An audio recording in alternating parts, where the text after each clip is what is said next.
밤 11시, 여자 혼자? 강변을 걷는다고요? 미쳤어요.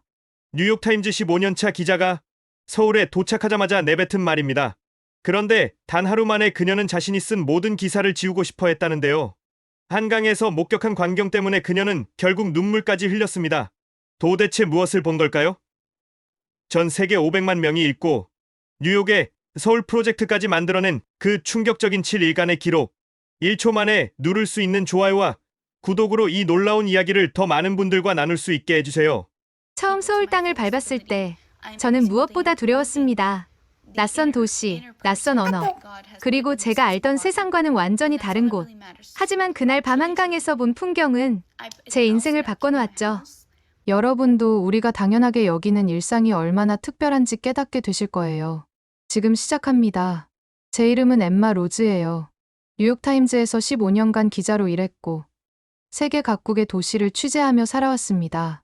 뉴욕, 마이애미, 시카고, 런던, 파리. 제가 거쳐간 도시들은 하나같이 매력적이었지만 동시에 위험했어요. 특히 밤이 되면 말이죠. 해가 지면 절대 혼자 다니지 마라. 이건 제가 신입 기자 시절부터 귀에 못이 박히도록 들었던 말입니다. 실제로 뉴욕에서는 밤 9시만 되어도 센트럴파크 근처를 혼자 걷는 건 위험한 일이었어요. 마이애미에서는 해변가조차 밤이 되면 범죄의 온상이 되곤 했죠. 그런 제가 서울에 도착한 건 작년 10월이었습니다. 아시아 도시들의 야간 문화를 취재하는 특집 기사를 위해서였죠. 솔직히 말씀드리면 저는 큰 기대를 하지 않았어요. 도쿄나 싱가포르 정도면 모를까 서울이 특별할 거라고는 생각하지 못했거든요.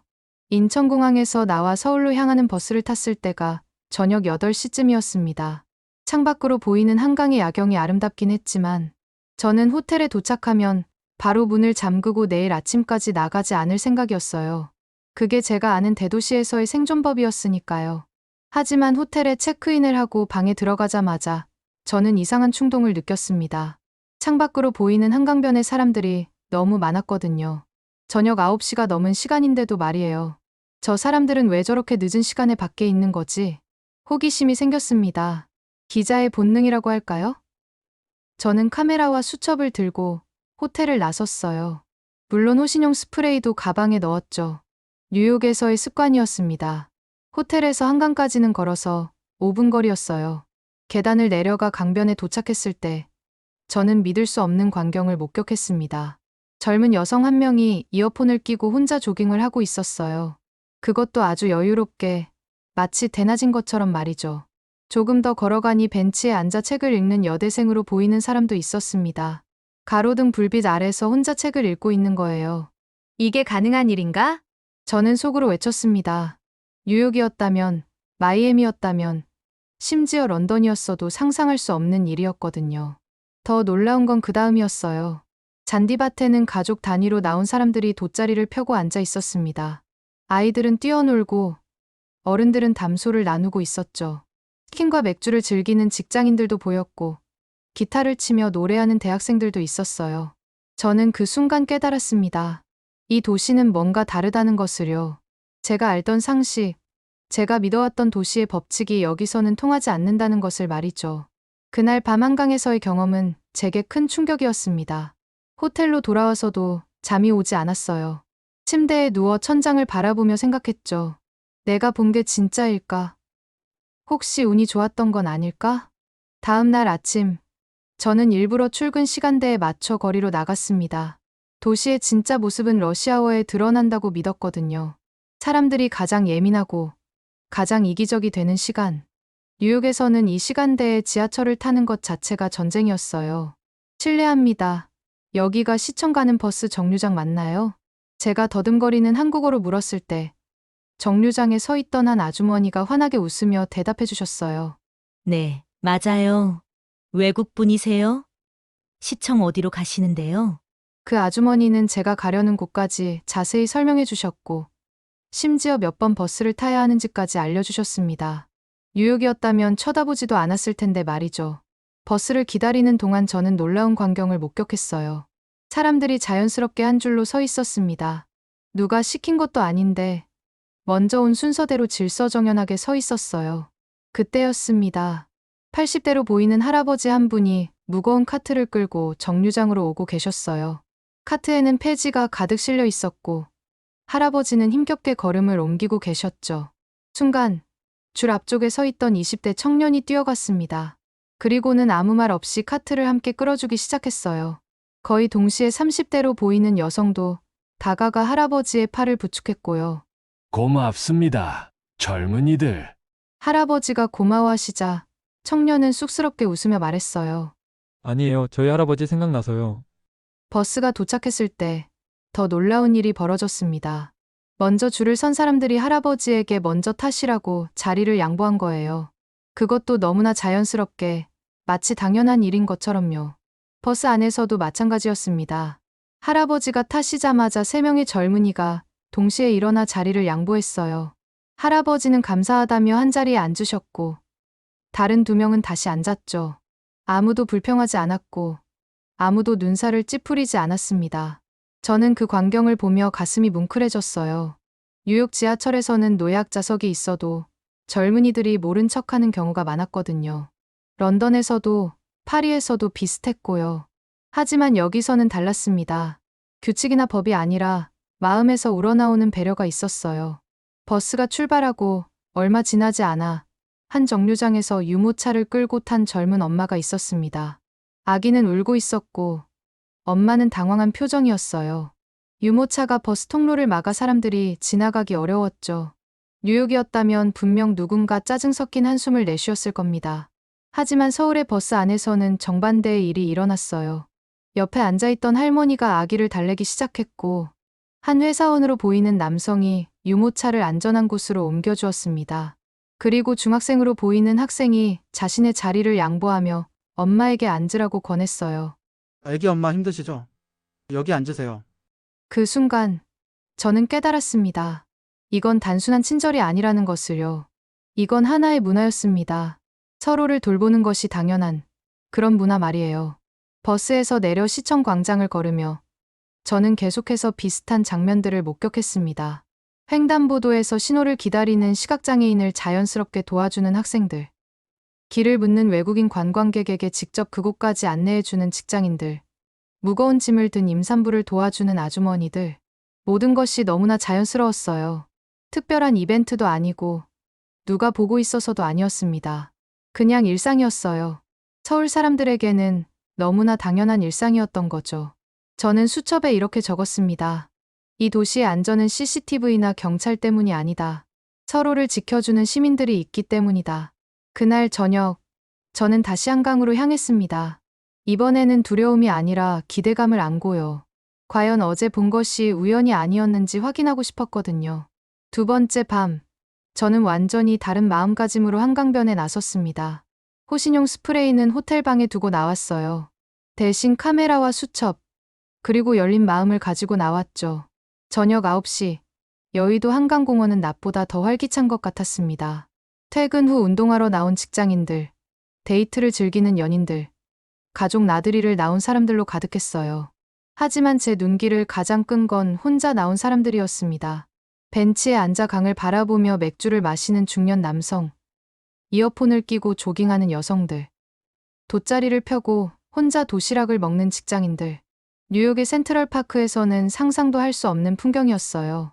저는 조심스럽게 혼자 조깅하던 한 여성에게 다가갔습니다. 30살쯤 되어 보이는 그녀는 제가 외국인 기자라고 소개하자 흔쾌히 인터뷰에 응해주었어요. 그녀의 이름은 김지연 씨였습니다. 광고회사에서 일한다는 그녀는 매일 밤 한강에서 조깅을 한다고 했어요. 저는 조심스럽게 물었습니다. 무섭지 않으냐고요.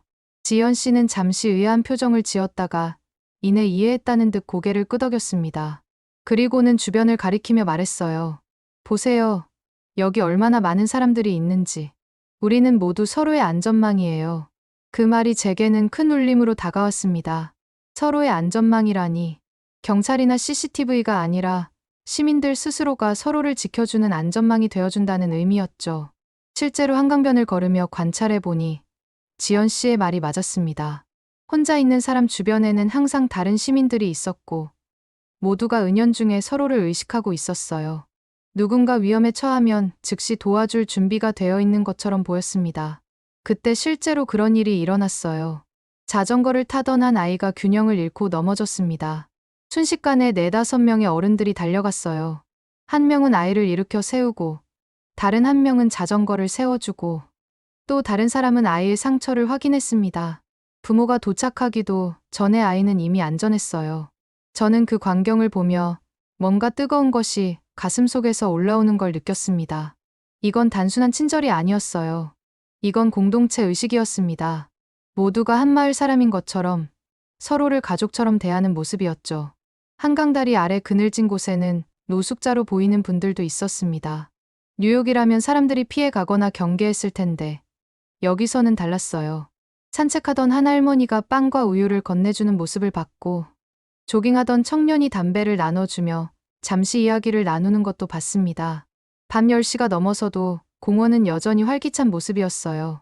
치킨을 배달시켜 먹는 대학생들, 자전거를 타는 가족들, 강아지와 산책하는 노부부까지 모두가 너무나 평화로워 보였습니다. 특히 인상적이었던 건 청소년들의 모습이었어요. 미국에서는 밤늦게 청소년들이 모여 있으면 일단 경계부터 하게 되는데 여기서는 달랐습니다. 학원을 마치고 나온 듯한 중고등학생들이 편의점에서 상간식을 먹으며 이야기를 나누고 있었어요. 시끄럽긴 했지만 누구도 그들을 비행청소년 취급하지 않았습니다. 한 무리의 학생들 옆을 지나가는데 그중 한 명이 제게 길을 물었어요. 외국인인 제게 당연하다는 듯이 길을 묻는 그 자연스러움이 신기했습니다. 제가 한국어를 잘 못한다고 하자 학생들은 서툰 영어와 몸짓을 섞어가며 열심히 설명해 주었어요. 강변을 따라 걷다가 발견한 작은 매점에서 저는 커피를 한 잔 샀습니다. 매점 아주머니는 제가 외국인인 걸 알고는 서비스라며 과자를 하나 더 주셨어요. 별것 아닌 일이지만 그 작은 친절이 제 마음을 따뜻하게 만들었습니다. 벤치에 앉아 커피를 마시며 한강의 야경을 바라봤습니다. 강 건너편 빌딩들의 불빛이 물에 반사되어 반짝이고 있었고, 유람선이 천천히 지나가고 있었어요. 그리고 제 주변에는 저처럼 그 평화로운 순간을 즐기는 사람들이 있었습니다. 11시가 가까워지자 조금씩 사람들이 집으로 돌아가기 시작했습니다. 하지만 여전히 많은 사람들이 남아 있었어요. 자정이 넘어서까지 한강에 머물 수 있다는 사실이 저에게는 여전히 놀라웠습니다. 호텔로 돌아가는 길, 저는 생각했습니다. 이 도시의 밤이 안전한 이유는 뭘까? 그리고 한 가지 답을 찾았어요. 여기 사람들은 밤을 두려워하지 않습니다. 오히려 밤을 즐기고 밤을 함께 나누죠. 그리고 그 과정에서 자연스럽게 서로를 지켜주는 것 같았습니다. 사흘째 되는 날, 저는 서울의 일상 속으로 더 깊이 들어가 보기로 했습니다. 지하철을 타고 도시 곳곳을 다니며 평범한 서울 시민들의 하루를 관찰하기로 한 거죠. 아침 8시, 강남역 지하철 역사는 출근길 인파로 가득했습니다. 복잡한 환승 통로에서 저는 길을 잃고 헤매고 있었어요. 뉴욕이라면 그냥 지나쳤을 사람들이 여기서는 달랐습니다. 제가 당황한 표정으로 서 있자 한 회사원이 먼저 다가와 물었어요. 어디 가시는데요? 도와드릴까요? 그날 하루 동안 저는 수없이 많은 작은 친절들을 목격했습니다. 명동 거리에서 무거운 캐리어를 끌던 일본인 관광객을 도와 계단을 오르는 대학생, 을지로 시장에서 길 잃은 할머니를 집까지 모셔다 드리는 상인, 홍대에서 휠체어를 탄 장애인이 카페에 들어갈 수 있도록 문을 잡아주는 행인들. 가장 인상적이었던 건 종로 3가의 한 횡단보도에서 일어난 일이었습니다. 신호가 바뀌려는 순간 한 어르신이 지팡이를 짚고 천천히 길을 건너고 계셨어요. 신호가 빨간불로 바뀌었지만 양쪽에서 오던 차들이 모두 멈춰 서서 기다렸습니다. 누구도 경적을 울리지 않았고 오히려 운전자 한 명이 차에서 내려 어르신을 부축해 드렸죠. 오후에는 이태원으로 향했습니다. 다문화 거리답게 다양한 국적의 사람들이 있었는데 언어가 통하지 않아도 서로 돕는 모습이 인상적이었어요. 한 파키스탄 상인이 넘어뜨린 과일 상자를 주워 담는데 지나가던 한국인들이 자연스럽게 함께 도왔습니다. 국적도 언어도 달랐지만 도움이 필요한 순간에는 모두가 하나가 되었어요. 저녁 무렵 동대문 시장에서는 더욱 놀라운 장면을 봤습니다. 한 상인 아주머니가 잠시 자리를 비운 사이 옆 가게 주인들이 대신 손님을 받아주고 있었어요. 경쟁 관계일 수도 있는데 서로를 돕는 모습이 너무나 자연스러웠습니다. 늦은 밤 택시를 타고 호텔로 돌아오는 길, 택시 기사님께 물었습니다. 서울 사람들은 왜 이렇게 서로를 도와주나요? 기사님은 잠시 생각하시더니 이렇게 답하셨어요. 우리는 오랜 세월 어려움을 함께 극복해왔습니다. 전쟁도, 가난도 함께 이겨냈죠. 그래서인지 남의 어려움을 그냥 지나치지 못하는 것 같아요. 그 말을 듣고 저는 깨달았습니다. 서울의 안전은 단순히 현재의 시스템이 만든 게 아니라는 것을요. 오랜 세월 쌓여온 공동체 의식, 서로를 돕고 배려하는 문화가 만들어낸 결과였던 겁니다. 호텔 로비에 도착했을 때 한 외국인 투숙객이 프런트 직원과 의사소통에 어려움을 겪고 있었어요. 그때 옆에 있던 한국인 투숙객이 자연스럽게 통역을 자처했습니다. 자신의 일이 아닌데도 말이죠. 그날 밤 일기장을 펼쳤을 때 저는 한참을 망설였습니다. 어떻게 표현해야 할지 몰랐거든요. 뉴욕에서는 누군가 도움을 주면 신문 기사가 될 만한 특별한 미담이었어요. 지하철에서 실신한 사람을 구한 시민, 소매치기를 잡아준 행인. 이런 일들은 뉴스에 나올 정도로 특별했죠. 하지만 서울에서는 달랐습니다. 오늘 하루만 해도 제가 목격한 도움의 순간들이 수십 개였어요. 계단에서 유모차를 들어준 청년, 길 잃은 관광객을 목적지까지 안내한 학생, 넘어진 아이를 일으켜 세운 아주머니. 그런데 아무도 이걸 특별하게 생각하지 않았습니다. 저는 천천히 펜을 들어 적기 시작했어요. 서울에서 도움은 이벤트가 아니다. 숨 쉬는 것처럼, 걷는 것처럼 자연스러운 일상이다. 뉴욕 사람들이 커피를 마시듯 서울 사람들은 서로를 돕는다. 이 도시의 진짜 인프라는 첨단 지하철이나 높은 빌딩이 아니다. 그것은 바로 서로를 당연하게 돌보는 시민들의 마음이다. 나흘째 되는 날, 저는 기자로서의 호기심을 억누를 수 없었습니다. 정말 이 도시가 그렇게 안전한가? 한 가지 실험을 해보기로 했어요. 뉴욕에서는 절대 시도하지 않았을, 아니 시도할 수도 없었던 실험이었죠. 첫 번째 실험은 한강공원의 야외 카페였습니다.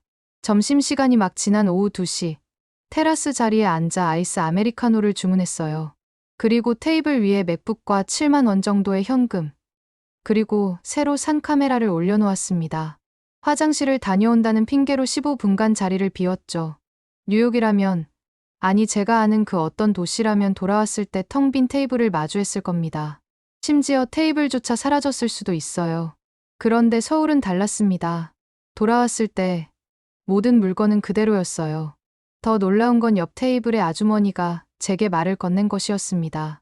아가씨, 너무 오래 자리 비우면 걱정되잖아요. 혹시 누가 물어보면 곧 온다고 하려고 지켜보고 있었어요.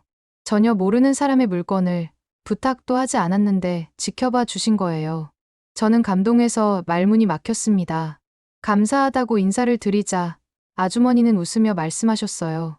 서로 그렇게 하는 거죠, 뭐. 두 번째 실험은 지하철에서 진행했습니다. 퇴근 시간 무렵, 일부러 가방을 열어둔 채로 에스컬레이터를 탔어요. 지갑이 보일 정도로 말이죠. 뉴욕이라면 누군가 소매치기를 시도했거나 최소한 아무도 알려주지 않았을 겁니다. 하지만 서울에서는 3명이나 제게 알려주었어요. 첫 번째는 고등학생이었고, 두 번째는 회사원으로 보이는 남성, 세 번째는 할머니였습니다. 모두 조심스럽게 제 가방이 열렸다고 알려주었죠. 세 번째 실험은 밤 10시, 이태원 뒷골목에서였습니다.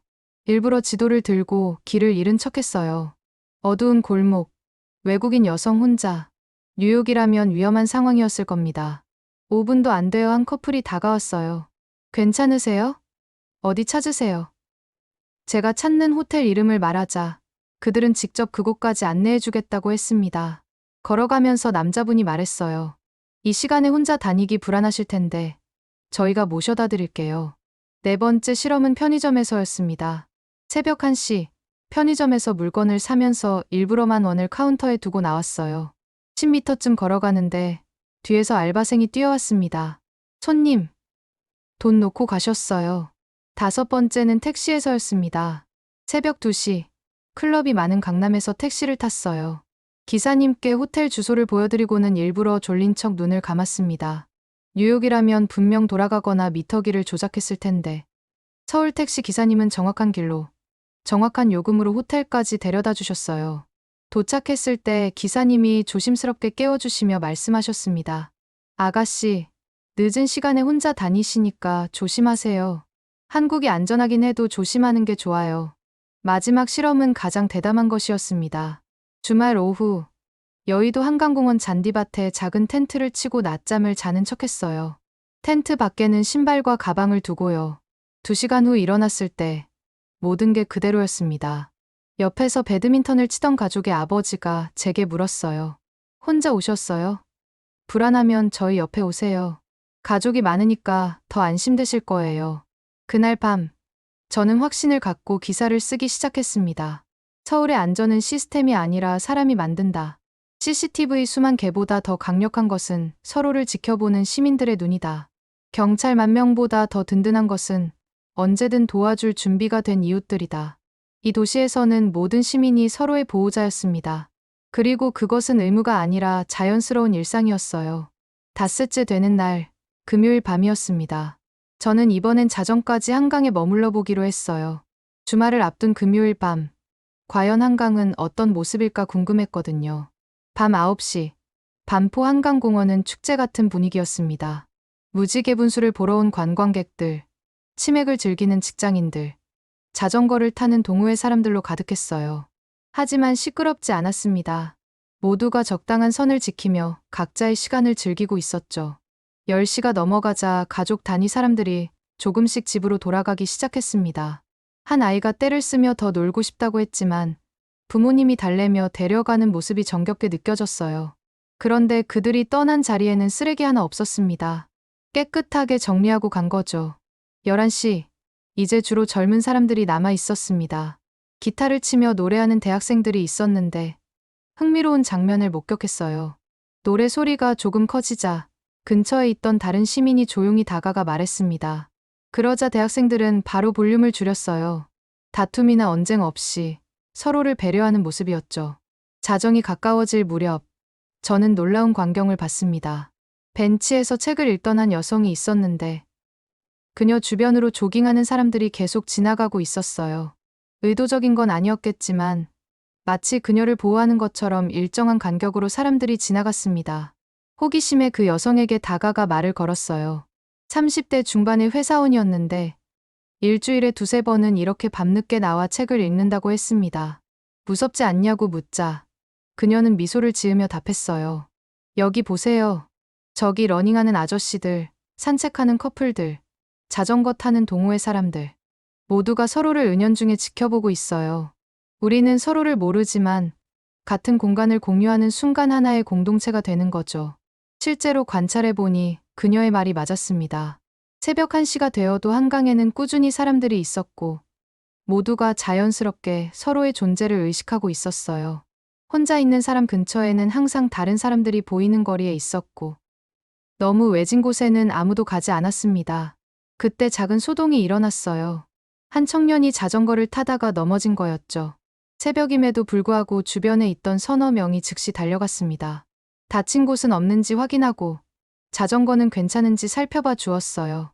청년이 괜찮다고 하자 모두 안도하며 다시 각자의 길을 갔습니다. 새벽 1시 반, 저는 편의점에 들러 커피를 샀습니다. 편의점 알바생은 피곤해 보였지만 친절했고 밖에 테이블에는 여전히 몇몇 사람들이 앉아 맥주를 마시고 있었어요. 그중에는 혼자 온 여성도 2명 있었습니다. 2시가 가까워지자 경찰차 한 대가 천천히 순찰을 돌았습니다. 하지만 단속하러 온 게 아니었어요. 그저 시민들이 안전한지 확인하는 정도였죠. 경찰관은 창문을 내리고 벤치에 앉아있던 노숙자와 잠시 이야기를 나누기도 했습니다. 마지막으로 인상적이었던 건 청소하는 분들이었어요. 새벽 2시부터 청소를 시작하시는데 아직 남아있는 시민들을 배려해 조용히 일하셨습니다. 한 청소부 아저씨는 벤치에서 졸고 있던 취객을 깨워 집에 가라고 타이르기도 했어요. 마치 동네 어른이 젊은이를 걱정하는 것처럼요. 새벽 2시 반, 저는 마침내 호텔로 돌아가기로 했습니다. 한강을 떠나면서 뒤돌아보니 여전히 불빛들이 반짝이고 있었어요. 조깅하는 사람, 자전거 타는 사람, 벤치에 앉아있는 사람들의 실루엣이 보였습니다. 택시를 타고 돌아오면서 생각했어요. 이 도시의 밤이 특별한 이유는 밤을 두려워하지 않는 시민들 때문이라고. 그들은 밤을 정복한 게 아니라 밤과 함께 살아가는 법을 알고 있었습니다. 그리고 그 과정에서 자연스럽게 서로를 지키는 보이지 않는 안전망을 만들어냈던 거죠. 호텔 방에서 창밖을 바라보니 한강은 여전히 살아 숨 쉬고 있었습니다. 새벽 3시가 다 되어가는데도 말이에요. 저는 그날 밤 처음으로 커튼을 열어둔 채로 잠들었습니다. 이 도시에서는 그래도 괜찮을 것 같았거든요. 엿새째 되는 날, 토요일 오후였습니다. 저는 한강변 벤치에 앉아있던 한 어르신과 대화를 나누게 되었어요. 78살의 박영수 할아버지였습니다. 그분과의 대화는 제가 서울에서 느낀 모든 것들에 대한 답을 주었죠. 할아버지는 한강 다리가 끊어졌던 6.25 전쟁 때부터 이곳에 사셨다고 했어요. 어린 시절부터 한강과 함께 살아온 분이었죠. 제가 서울의 안전 문화에 대해 묻자 할아버지는 잠시 먼 곳을 바라보시다가 천천히 말씀을 시작하셨습니다. 우리는 전쟁을 겪었어요. 모든 걸 잃고 맨손으로 다시 시작해야 했죠. 그때 살아남을 수 있었던 건 서로를 도왔기 때문이에요. 쌀 한 톨도 귀할 때 이웃과 나눠 먹었고 추운 겨울엔 서로의 체온으로 버텼습니다. 할아버지는 한강 기적을 이야기하셨어요. 하지만 경제 성장 이야기가 아니었습니다. 사람들이 어떻게 서로를 믿고 의지하며 살아왔는지에 대한 이야기였죠.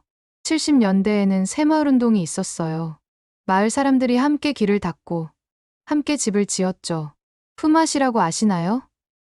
오늘 내가 당신의 일을 도와주면 내일 당신이 내 일을 도와주는 거예요.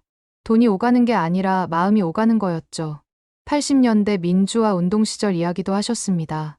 시민들이 어떻게 서로를 보호했는지, 모르는 사람끼리도 어떻게 연대했는지, 그 경험들이 서울 시민들의 DNA에 새겨졌다고 하셨어요. 97년 IMF 때는 더했어요. 기업이 무너지고 가장들이 실직했을 때 이웃들이 서로를 도왔습니다. 금, 모기 운동하세요.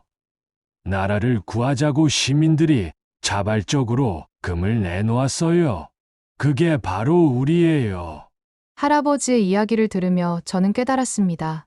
서울의 안전 문화는 하루아침에 만들어진 게 아니었어요. 수십 년간 쌓여온 공동체 의식의 결과였던 거죠. 그때 마침 한 젊은 엄마가 유모차를 끌고 지나갔는데 바퀴가 틈새에 끼었어요. 할아버지는 말씀을 멈추고 바로 일어나 도와주셨습니다. 그리고 다시 앉으시며 말씀하셨어요. 봤죠? 이게 우리 문화예요. 돕는 게 특별한 일이 아니라 당연한 일이에요. 내 가족이 아니어도 내가 모르는 사람이어도 어려움에 처했으면 돕는 거예요. 저는 물었습니다. 하지만 요즘 젊은 세대는 개인주의적이지 않나요? 할아버지는 고개를 저으셨어요. 겉으로는 그래 보여도 속은 다르다고 하셨습니다. 세월호 때를 보세요. 젊은이들이 얼마나 아파했는지. 이태원 때도 그랬고요. 남의 아픔을 내 아픔처럼 느끼는 마음. 그게 아직 살아있어요. 실제로 할아버지 말씀이 맞았습니다. 제가 서울에 있는 동안 젊은이들이 보여준 배려와 친절은 나이 든 세대 못지않았어요. 지하철에서 자리 양보하는 대학생들, 길 잃은 관광객을 도와주는 직장인들, 모두 20, 30대였습니다. 할아버지는 한강을 가리키며 말씀하셨어요. 강물은 계속 흐르지만 강은 그대로 있죠. 우리 문화도 그래요. 시대는 변해도 서로를 돌보는 마음은 계속 흘러갑니다. 대화를 마치고 일어서려는데 할아버지가 마지막으로 한 말씀 더 하셨어요. 외국 기자 양반, 이거 하나만 기억하세요. 우리가 서로를 돕는 건 착해서가 아니에요. 그래야 우리 모두가 안전하다는 걸 알기 때문이에요. 내가 당신을 도우면 언젠가 당신도 나를 도울 거고, 그렇게 우리 모두가 안전해지는 거죠. 그날 저녁, 저는 할아버지의 말씀을 곱씹으며 한강을 따라 걸었습니다. 석양에 물든 강물 위로 시민들의 웃음소리가 들려왔어요. 어린아이부터 노인까지 모두가 평화롭게 각자의 시간을 보내고 있었죠. 문득 생각했습니다. 이 도시의 진정한 힘은 첨단 기술이나 경제력이 아니라 오랜 세월 함께 살아오며 쌓아온 신뢰와 연대의 문화라는 것을, 그리고 그 문화는 세대를 거쳐 계속 이어지고 있다는 것을요. 일주일간의 취재가 끝나는 날이었습니다. 인천공항으로 향하는 공항철도 안에서 저는 지난 7일간의 경험을 되돌아보고 있었어요. 창밖으로 한강이 마지막으로 스쳐 지나갔습니다. 그 평화로운 물결처럼 제 마음속에도 잔잔한 파동이 일고 있었죠. 공항철도에서도 마지막 순간까지 서울의 따뜻함을 느낄 수 있었어요. 무거운 캐리어 2개를 들고 있는 제게 한 청년이 다가와 도와주겠다고 했고, 자리를 양보하려는 아주머니도 계셨습니다. 이제는 그런 친절이 낯설지 않았어요. 오히려 자연스럽게 느껴졌죠. 비행기를 기다리며 노트북을 열고 기사를 마무리하기 시작했습니다. 제목은 이미 정해져 있었어요. The city where everyone is a guardian, Seoul's secret of safety. 모두가 수호자인 도시, 서울 안전의 비밀. 저는 이렇게 썼습니다. 서울의 밤이 안전한 이유는 첨단 CCTV 8,000개 때문이 아니다. 경찰관 4만 명 때문도 아니다. 진짜 이유는 1,000만 명의 시민 모두가 서로의 보호자가 되어주기 때문이다. 뉴욕으로 돌아오는 12시간의 비행 동안 저는 계속 생각했어요. 우리도 할 수 있지 않을까? 서울처럼은 아니더라도 조금씩 변화를 만들어갈 수 있지 않을까? 뉴욕에 도착한 첫날, 저는 작은 실천을 시작했습니다. 지하철에서 임산부에게 자리를 양보했고, 길 잃은 관광객에게 먼저 다가가 도움을 제안했어요. 아파트 엘리베이터에서 무거운 짐을 든 이웃을 도왔고, 공원에서 넘어진 아이를 일으켜 세워주었죠. 처음엔 사람들이 의아한 눈빛으로 쳐다봤어요. 뉴욕에서는 낯선 친절이 의심받기 일쑤였으니까요. 하지만 포기하지 않았습니다. 서울에서 배운 것처럼 친절은 전염되는 것이라고 믿었거든요. 기사가 발행된 후 놀라운 일이 일어났습니다. 수천 개의 댓글이 달렸고 많은 독자들이 자신들도 변화를 시작하겠다고 했어요. 한 독자는 이렇게 썼습니다. 우리가 서로를 지켜준다면 우리 모두가 더 안전해질 수 있다. 3개월 후 저는 후속 기사를 썼습니다. 뉴욕 브루클린의 한 동네에서 시작된 서울 프로젝트에 대한 이야기였어요. 주민들이 자발적으로 서로를 돕기 시작한 것이죠. 밤에 혼자 귀가하는 여성을 위한 함께 걷기 프로그램, 노인들을 위한 장보기, 도우미, 아이들을 위한 동네 수호천사 활동이 시작되었습니다. 6개월이 지난 지금 그 동네의 범죄율은 40%나 감소했어요. 하지만 더 중요한 변화는 따로 있었습니다. 사람들이 다시 밤거리를 걷기 시작했고 이웃끼리 인사를 나누기 시작했으며 공원에서 아이들이 뛰어노는 소리가 들리기 시작했다는 것이죠. 지금도 매일 밤 브루클린의 그 공원에는 사람들이 모입니다. 물론 한강만큼은 아니지만 조금씩 변하고 있어요. 혼자 조깅하는 여성들이 생겼고 벤치에서 책을 읽는 사람들도 보입니다. 어제는 제게 한 통의 이메일이 왔어요. 서울시청 관계자로부터였는데 제 기사를 읽고 감동받았다는 내용이었습니다. 그리고 이렇게 덧붙였어요. 당신이 본 것이 바로 진짜 서울입니다. 그리고 당신이 뉴욕에서 시작한 변화가 우리에게도 큰 감동을 줍니다. 이제 저는 압니다. 안전한 도시를 만드는 건 거창한 정책이나 첨단 기술이 아니라는 것을요. 그것은 한 사람 한 사람의 작은 친절에서 시작됩니다. 문을 잡아주는 손길, 자리를 양보하는 마음, 길을 알려주는 친절, 넘어진 사람을 일으켜 세우는 용기. 서울이 제게 가르쳐준 가장 큰 교훈은 이것입니다. 우리가 서로를 지켜줄 때 우리 모두가 안전해진다는 것. 그리고 그 변화는 누군가의 작은 실천에서 시작된다는 것. 오늘도 저는 출근길에 지하철 계단에서 유모차를 든 엄마를 도왔습니다. 그녀가 고맙다고 인사할 때 저는 서울에서 들었던 말을 떠올리며 미소 지었어요. 서로 그렇게 하는 거죠, 뭐. 변화는 이미 시작되었습니다. 뉴욕에서도, 런던에서도, 파리에서도, 도쿄에서도. 제 기사를 읽은 수많은 사람들이 각자의 도시에서 작은 친절을 실천하고 있다고 합니다. 언젠가는 전 세계 모든 도시에서 사람들이 밤에도 안심하고 걸을 수 있는 날이 오길 바랍니다. 한강변처럼 평화롭게 서로를 믿고 의지하며 살아가는 그런 날이 오길 바라요. 그때까지 저는 계속해서 서울에서 배운 것을 실천하며 살겠습니다. 작은 친절이 만드는 거대한 변화를 믿으며 모두가 서로의 수호자가 되는 그날을 꿈꾸며 말이죠. 여러분, 오늘 이야기가 마음에 드셨다면 좋아요를 눌러주세요. 그리고 이런 감동적인 이야기를 더 듣고 싶으시다면 구독과 알림 설정도 꼭 부탁드립니다. 여러분의 작은 관심이 더 많은 사람들에게 희망의 메시지를 전달하는 큰 힘이 됩니다. 우리 모두가 서로의 수호자가 되는 그날까지 함께 해주세요. 감사합니다.